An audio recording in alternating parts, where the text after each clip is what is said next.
Estamos en comunicación con Nilda Garré, diputada nacional del Frente para la Victoria, Partido Justicialista, ex ministra de Defensa y ex ministra de Seguridad. Nilda, te saluda acá Julián Saúd y Nicolás Dulcich de Revista Martia. ¿Cómo te va? ¿Qué tal? ¿Cómo están? Muy preocupados porque en vez de optar por hablar de la gran jornada popular del 25 de mayo, al leer en Trascendidos de Carlos Pagni, yo creo que habrás escuchado, ¿no? Esta gente que siempre está en todas las reuniones, ¿no? Los periodistas de ciertos medios.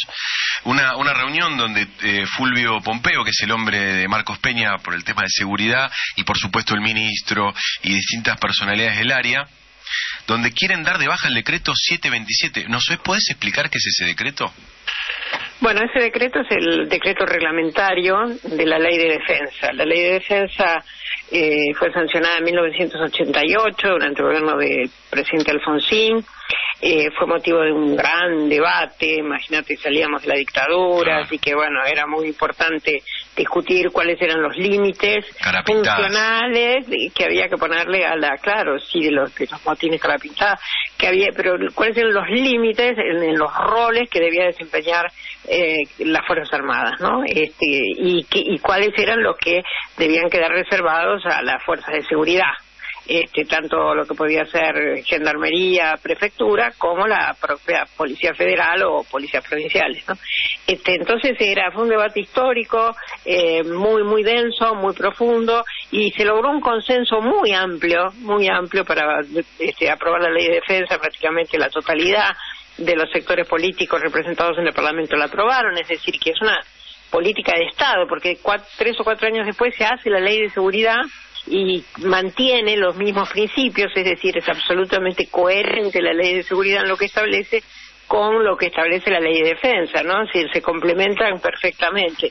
Y un tiempito después, ya en la época de la Rúa, se completa, digamos, ese marco jurídico de la defensa, la inteligencia y la seguridad con la sanción de la Ley de Inteligencia. Y todo ese marco normativo, ese cuerpo jurídico del sistema tiene absoluta coherencia y se ha mantenido a través de los años, a pesar de que siempre hay cada tanto, por la influencia de la DEA, por la influencia de Estados Unidos, por la influencia del Comando Sur, intentos, ¿no?, de romper esas barreras y de que las Fuerzas Armadas se dediquen a tareas de seguridad interior, ¿no? Aprovechando el despliegue que tiene, sobre todo Ejército, ¿no?, en el territorio nacional, bueno, es como funcional para los que quieren que eventualmente pueda llegar a actuar en algunas hipótesis de represión, de protestas o de aislamiento o de intimidación a determinados sectores, como hace muy poquito lo vimos, que fue con los mapuches, con el terrible la terrible muerte de Maldonado, ¿no? Es decir, sería funcional a eso, ¿no es cierto? Y bueno, esta es la política de las nuevas amenazas, así se llama hoy en la doctrina internacional, que Estados Unidos insiste en imponer a los países de la región y a todos los países del mundo que pueden, no en su propio país, donde las Fuerzas Armadas no participan en tareas de seguridad interior, pero sí es la receta que tiene para los países de la región que están de alguna manera supervisados en las políticas de Estados Unidos por el Comando Sur, básicamente, y por la DEA en lo que hace al narcotráfico, ¿no? Pero en lo que hace al terrorismo y nuevas amenazas. Además, ahí adentro puede caber de todo, ¿viste? Caben migraciones, caben pues, situaciones de pobreza extrema, caben movimientos que los inquietan en la triple frontera, que es otro de los lugares que les interesa mucho supervisar y controlar. Terrorismo, por supuesto, todo eso, ¿no? No, que ellos esgrimen tiene que ver con la ociosidad, ¿no? Algo que les preocupa mucho a los neoliberales. Dice que Macri habla de que tiene 80.000 ociosos, ¿no?, en las Fuerzas Armadas, y el argumento es muy banal, pero es interesante poder... Pero Macri no entiende nada de un montón de cosas, ¿no? Las Fuerzas Armadas tienen un efecto disuasivo en todos los países del mundo, no es que tengan que estar haciendo la guerra todo el tiempo, claro, ¿no? No tiene sentido. Afortunadamente claro. No tienen que hacerlo, pero tienen un efecto disuasivo, para lo cual tienen que tener, por supuesto, el equipamiento adecuado y tienen que tener la capacitación, el entrenamiento, ¿no? El alistamiento, como se llama. Ahora, Nilda, pero para poder entender, digo, porque si no la cabeza y la imaginación vuela. Vos sabés, yo me acuerdo, le hicimos una entrevista a Rossi y le preguntamos si se había reunido una vez con el Comando Sur, dijo nunca.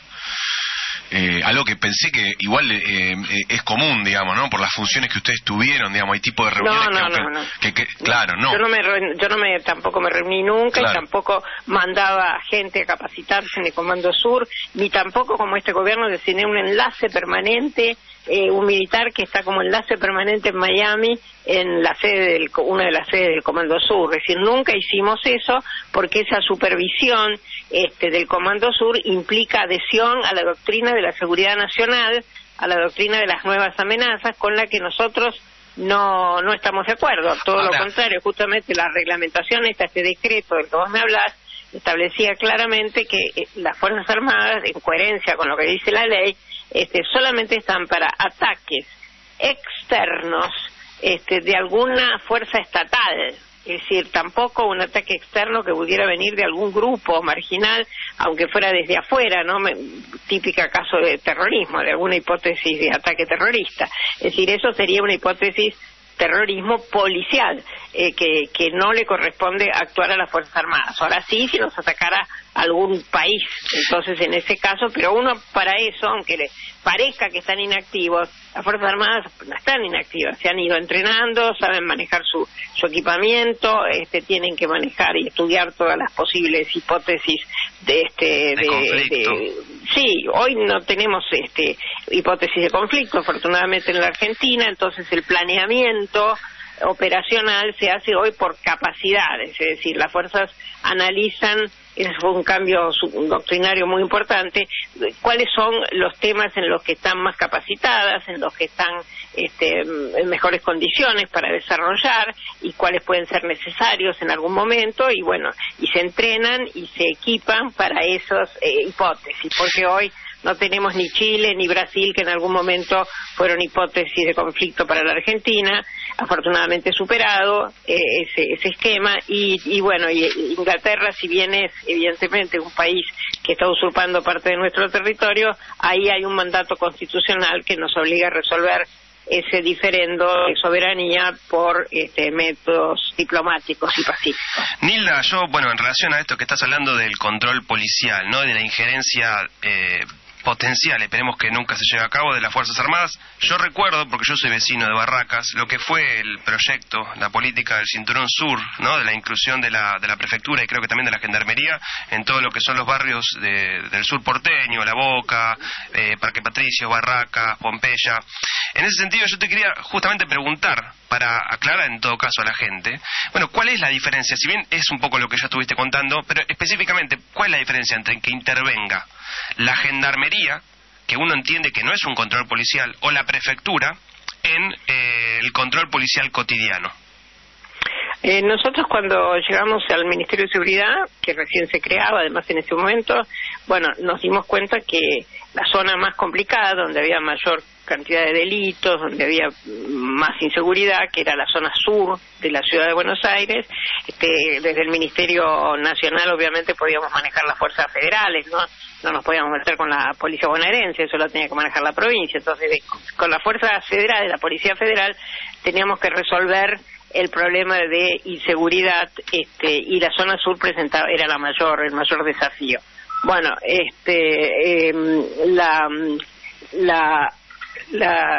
El desafío ¿cuál fue? Que la policía en esas zonas estaba muy asentada, había muchos focos de corrupción, además había insuficiencia de efectivos, estaban poco capacitados, no tenían en la policía cuerpos de prevención, solo tenían infantería y policía montada, es decir, que eran más para guardar el orden público, pero no tenían para afrontar las situaciones que se daban en esos lugares, que eran muy vinculadas sí a narcotráfico y a trata y a ese tipo de delitos, por supuesto, todo lo que es arrebatos y todo eso, Entonces lo que dijimos, vamos a sacar a la policía de estos territorios, tuvimos que hablar con los jueces federales para llegar a un acuerdo de que no nos fueran a declarar inconstitucionales, y vamos a poner una fuerza nueva, distinta, no contaminada, y además que la vamos a entrenar un poco más para esta especificidad de esas zonas. La Gendarmería es una policía militarizada, es decir, que tiene un nivel de preparación que también la hace útil para conflictos de mayor complejidad, digamos, ¿no? Desde el punto de vista operativo, pero se funcionó bien, digamos, el experimento. Sí, funcionó muy bien. Yo lo digo porque soy vecino, por eso te preguntaba específicamente, y recuerdo mucho y añoro, increíble que lo que voy a decir, pero añoro ese control policial. No, realmente. Fue, por supuesto que igual esa fuerza las rotábamos todo el tiempo, y sin embargo, para que no justamente se afincaran en la zona y empezaran a crear los vicios que la Policía Federal, que hacía más de 100 años que estaba asentada en los 200 kilómetros cuadrados de la capital federal, había tenido tiempo de ir generando, en fin, circuitos no todos correctos ni adecuados. Bueno, es el desafío que hoy tiene el gobierno nacional. Y la policía, la prefectura lo mismo, ¿no? Para completarte, es una policía portuaria, administrativa, no es militarizada, aunque tiene algún tipo de formación, pero no llega a ser una policía militarizada como Gendarmería. Pero también a los efectos de hacer una renovación en la zona, y considerando que ellos tenían una cercanía con zonas portuarias, bueno, parecía también adecuada, y el resultado con prefectura, ahora he visto que ha habido algunos episodios muy delicados. Sí, con la Poderosa. Sí, exacto. Que no es la primera vez que pasan tampoco, digamos, ¿no? Porque vos has hecho mucha modificación con respecto a la cultura en términos represivos de la fuerza, pero sin embargo hay que tener un trabajo constante, ¿no? En 2 años... No, claro, y además control, supervisión, es decir, además de la formación, que por supuesto ahí cambió mucho las cabezas, porque eran cabezas que estaban formadas absolutamente en otros valores, en otras ideas, imagínate, venían de una... Primero, la prefectura se formaba en la Marina, y la Gendarmería se formaba en el Ejército, así que venían formados en las mismas doctrinas que habían estado formados nuestros militares, pero nosotros hicimos mucho por cambiar esas doctrinas, pero eso después requiere un control permanente, un control de que se cumplan esas normas, de que se actúe en función de los valores y del respeto a los derechos humanos que se le habían inculcado, un control de calidad también, de eficiencia, de gestión, es decir, las fuerzas tienen que ser controladas, ¿no?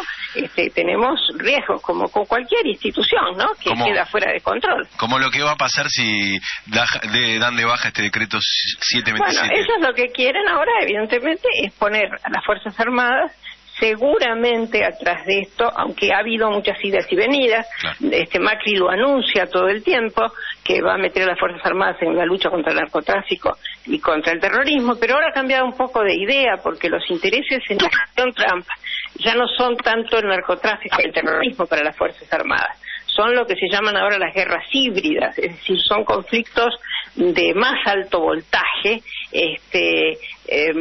que los privilegian hoy los norteamericanos en función de la existencia de Rusia y de China como potencias militares, si bien de menor poder que Estados Unidos, pero de un poder emergente importante, y que pueden hacer, como pasó con Ucrania, la escisión de un sector de Ucrania, a través de ya no de una guerra irregular, ¿no? Como podría ser la de grupos de guerrilla. En Siria, por ejemplo. Claro, sino con cosas más. También hay fuerzas militares encubiertas y también hay uso de la cibernética. Uy, qué miedo. Y entonces toda esa complejidad mayor que ellos llaman guerra híbrida, porque intervienen distintos factores con distintos métodos, y bueno, la ciberdefensa es hoy uno de los temas de más actualidad y que hay que desarrollar, digamos, una defensa para el ataque cibernético. Entonces ellos, ya el Comando Sur tiene interés que las Fuerzas Armadas se involucren más en esos conflictos. Nosotros no tenemos ningún conflicto de esas características, ni que amenace en el futuro tener esas características, de manera que lo que terminaríamos haciendo es prestando nuestras Fuerzas Armadas para que participaran en operaciones llamémoslas de paz, o en ese tipo de grupos, de coaliciones que arma Estados Unidos con presencia de distintos países para ir a resolver problemas que en realidad tiene Estados Unidos en otros lugares del planeta. Muchas gracias, Nilda. Como siempre, sabemos que estás a full y te vamos a llamar en el mes porque queremos hablar de esta base que se habla de que se va a instalar en Neuquén, pero tendrá que ser otro día. Muchas gracias, Nilda, por tu tiempo. No, al contrario. AM740. Radio Rebelde. Alta Radio.